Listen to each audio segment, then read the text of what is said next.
Good evening to you, and thanks for joining us tonight for KOIN 6 News at 11 on this Monday. I'm Elizabeth Din. The ruling is in, and it is in favor of what President Donald Trump is calling for. He can take command of the National Guard troops, but for now, their deployment to Portland is at a standstill.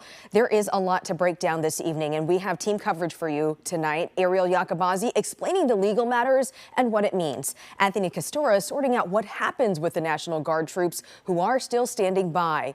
Now we want to give you a live look outside the ICE facility in South Portland. For weeks, you've been watching what's going on. I know a bus is turning right there to kind of block it just a bit, but we do see a handful of people, actually a bit fewer than what we've seen in the last few nights, and they're just a handful more on your left. So what's been happening there? Anti-ICE protesters happening there.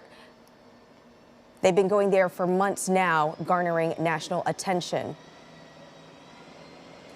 And then today's decision in the Ninth Circuit Court of Appeals comes after 11 days of deliberations. The governor saying no troops can be deployed unless the second temporary restraining order is lifted. And that's something that could ultimately end up being decided by the Supreme Court. So with that, we do want to check in with our Ariel Yakabazi joining us live from that ICE facility in South Portland.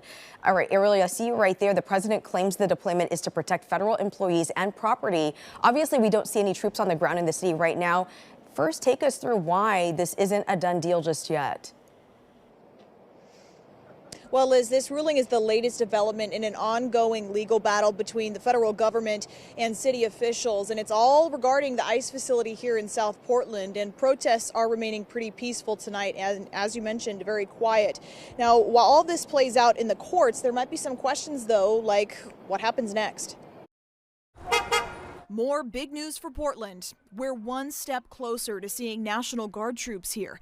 In a 2-to-1 vote, the 3 judges appointed to this hearing are overturning the first restraining order from District Judge Karen Immergut. The majority opinion by the Trump-appointed Ninth Circuit Court judges Ryan Nelson and Bridget Beatty essentially says they agree that Trump is well within his right to authorize the federalization of the National Guard. Yeah! Protesters in South Portland, they say they're not happy about that latest news. It's concerning, and, you know, my first thought was, oh no, when are the troops going to be here? But it's important to note troops aren't coming, at least not yet. One of the Ninth Circuit Court judges, Clinton-appointed Susan Graber, is now calling for an en banc hearing.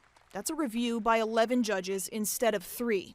Oregon Attorney General Dan Rayfield agrees with this, saying the state is joining that request to stop what he calls an illegal deployment under false pretenses. There's no guarantee of getting en banc review. We caught up with Tung Yin, a law professor at Lewis and Clark College. He explains what en banc could do for the case of if National Guard troops can be sent here. They're typically denied because most cases are not worth taking up the time of 11 judges to rehear the particular matter. But this one might be one because, the implications of this ruling go beyond just here in Portland. Meantime, protesters tell me they're disappointed in the ruling, but they're standing their ground. They can't, scare us. So they're not, I'm not, and I think you can tell a lot of people are not the type to go home and put the covers over their head, so it just motivates me more. Back out here live, protesters say they plan to keep their peaceful posts out here even if troops do arrive. And we've also seen Portland police out here for weeks and months on end. They say they'll also be out here. Chief Day telling the media in a statement today that they'll remain out here protecting everyone with or without troops. Reporting live in South Portland tonight, Ariel Yakabazi, KOIN 6 News.